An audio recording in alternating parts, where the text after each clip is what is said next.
ప్రకాశం జిల్లాలో బృహత్తర కార్యక్రమానికి ప్రభుత్వం శ్రీకారం చుట్టింది.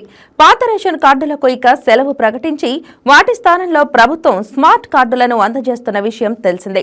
ఆగస్టు నెల నుండి రేషన్ కార్డులలో మార్పులు చేర్పులకు శ్రీకారం చుట్టిన ప్రభుత్వం ప్రతి కార్డుదారునికి అధిక ప్రయోజనం చేకూర్చేందుకు స్మార్ట్ కార్డును అందజేయనుంది. 4వ దశ స్మార్ట్ కార్డు పంపిణీ కార్యక్రమంలో భాగంగా నేడు జిల్లాలో మంత్రి స్వామి, ఎంపీ మాగుంట శ్రీనివాసులు రెడ్డి, ఎమ్మెల్యే దామచర్ల జనార్దనరావు ఈ కార్యక్రమాన్ని ప్రారంభించనున్నారు. ఒంగోలులోని కలెక్టర్ కార్యాలయంలో నేడు ఈ కార్యక్రమం ఘనంగా నిర్వహించేందుకు ఇప్పటికే పౌర సరఫరాల శాఖ అధికారులు ఏర్పాట్లు పూర్తి చేశారు. జిల్లాలో మొత్తం 6,51,818 స్మార్ట్ రేషన్ కార్డులను అర్హులకు అందజేస్తారు.